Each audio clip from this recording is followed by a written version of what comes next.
Well, new day, new Disventure Camp episode. Let's see what we got today. Hopefully, I don't get crazy on hate again. And Anastasia is disqualified. Unfortunately, Anastasia forgot you can only knock players off with the stick. Benji gets the point. Oh, you son of a bitch. In the second episode, I was really hoping it was way better than the first one. Not that the first one was bad, but because, you have to improve in a series. And it was really good. Way better than the first one. But of course, it had some flaws that I'm gonna explain here, but not big ones. Just the strategy in the end of the episode that was weird, and the challenge had some really weird victories. So, remember last episode, Jade and Isabel had a big decision to make? Well, the decision was to choose between 3 gifts. Jade chose gift 2 that had a flint and a clue to the hidden immunity idol, and Isabel chose the gift 3 that has a free immunity idol that probably it's fake or just a trick because, here's a mini idol, you can use all you want. It's really weird and really suspicious, but if it works, it will cause a lot of drama and give her a lot of power in the game. Okay, a really important thing is that Isabel doesn't tell her team she won the idol. She just hide in her pocket and say, I didn't win nothing, Jade won the other thing. It doesn't tell what the other thing is. So she's using her team trust on her to pretend I'm nice, so they trust me. So I'm just gonna keep the idol for myself and no one gonna have to know about it. And this actually was really good because she's just not none and nice and all that. She knows how to play a game and how to lie. But don't worry for Isabel villain haters. This doesn't mean she's a villain or something yet. Just shows she knows how to play the game. But who knows? I still don't trust her 100%. Think she'll be evil sometime. But in the other hand, they tell her team that she won, but she just tells she won a flint, not a clue for the idol.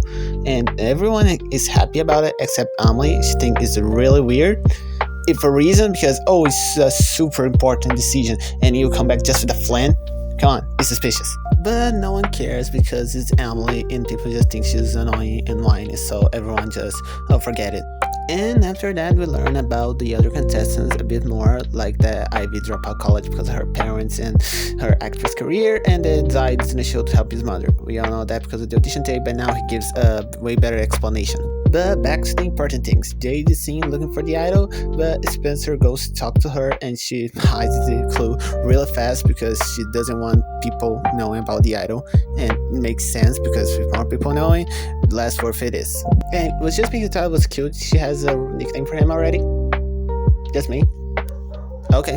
We also saw Amelie spying them, and then we have a really interesting conversation between her and Hannah because first, Hannah calls her a bitch, and second, Hannah tells her to calm down and play nice, that not everything's a fight. And I think it's really nice how Hannah cares about Amelie, even though she's a completely bitch, and she wants her to be better. But I think this is gonna be a really good plot, or just go to nowhere if she is the first build. Amelie, not Hannah. Oh my god, please no. And after that, we learn Hannah lost her parents, both of them, when she was really young. And man, this is actually really sad. Why all nice characters have sad backstories? And we also have a little Anarista moment. I know it's not that important, but for me it is, okay? Anyway, Natalia tells the other girls about the Girls' Alliance idea, and everyone except Anastasia agrees because of what happened last episode with the argument with Lynda. And she has a point, especially later in the episode, because Lynda is not exactly trustworthy. Anyway, I know this is not that important, but I need to tell about it because it's one of the only things he does in this episode. That's Alessio plot to find inspiration again, and Logan helping him. That is just funny, not that important, but he needed that plot because it was that or nothing. Okay, moving on for the challenge that wasn't really original. We already saw this challenge before, but it's fun to see characters fighting, so now I'll try to explain the best challenge in a funny way.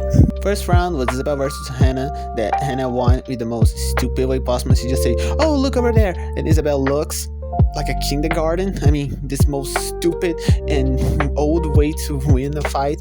But it doesn't matter because she won and my favorite team got a point, so yay. But then we have Logan versus Ivy, that in my opinion was really unfair because we have an Olympic medalist versus an actress.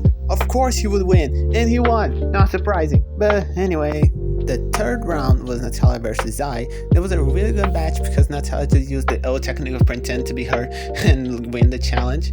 I know it was a dirty move, but who cares? Where's Iconic? She won a point. I don't fucking care if it's dirty or not. Now another unfair match because, come on, look Tristan. They are strong and he's against Richard. Man, this is so unfair. At least him helped them with the fear or something. But they lost anyway, so moving on. Then we have Lynda versus Jade. That was a good match, but Jade won, throwing mud on Lynda's face and winning the challenge. That was a really good idea and really fun to watch. And I think I can say what Jade did was literally the most dirty move there. Sorry about that. Next round was Anastasia versus Benji. That was really satisfying for me to see because Benji got hurt, and with more Benji's getting hurt, more I get happy, and with more I get happy, I feel good about it. But then Benji says shit, she gets angry, you give him a well kick in the nuts, also very satisfying to see, and kick him out that platform, making him lose.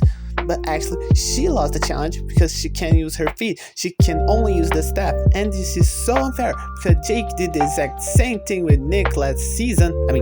First season. And he won the challenge. So this game rule was so stupid just to make Benji look useful for the team because, oh, he make a point. Next was Spencer versus Alessio. That the only interesting thing in this battle is that show how oddly strong Spencer is. Like, what he did with Alessio was extremely weird for a nerd. So I was really impressed by this. The next one was Amelie versus Ted, and by the way, it was so cute seeing Hannah being the only one cheering for Amelie, but it doesn't matter because they tied the challenge, so whatever. And the last round was Marissa versus Diego, that Marissa lost in a really stupid way, like, my god. And Water Team lose again. Wow, this isn't surprising because this team is horrible. Okay, now talking about the weird part of the episode. That is Lynda's strategy that was really confusing or doesn't make sense at all, because blaming one of your alliance members doesn't make sense. She could have blamed Alessio for losing or Richard for helping the other team member, but no, she blames Marissa. That was the most stupid move ever if she didn't do the next thing in the elimination ceremony. So basically, Ted find out about the girls' alliance and she lies about it, saying, oh no, it's nothing, I was just talking about today's elimination. It's just like the worst liar ever. Even me can tell she's lying because look at it. Well, Lynda apologized to Marissa so they can go together, and they decide to vote off Ted because he knows about the alliance. But before the elimination starts, Ted stops Lynda, saying she should work with him because the girls don't like her and she'll probably be the first eliminated of the alliance if they lose again. So in the last minute of the elimination ceremony, she decides to change the plan and vote off Alessio. So Alessio ended up being the first eliminated of the season. That was really obvious. I don't know why some people were surprised about it. Like, it was really obvious. Everything about him was screaming first boot. So yeah, he was good, but not enough to go far to the game. Confusing? Yes. But let's hear what Lynda has to say about her game move. I couldn't commit to either alliance. Not yet. By taking out the least social camper, I leave the door open to work with Ted or the girls. Tonight's vote was about ruffling the least amount of feathers. Okay, this doesn't make sense. Now Marissa and Anastasia don't trust her because she changed the plan in the last minute, and Ted probably won't trust her either because she didn't vote with him. So what the hell is she thinking? Now non-alliance trusts her and she can have allies. So she's going to be eliminated early, or she will come up with a great plan that I don't know what it's gonna be because it's so confusing.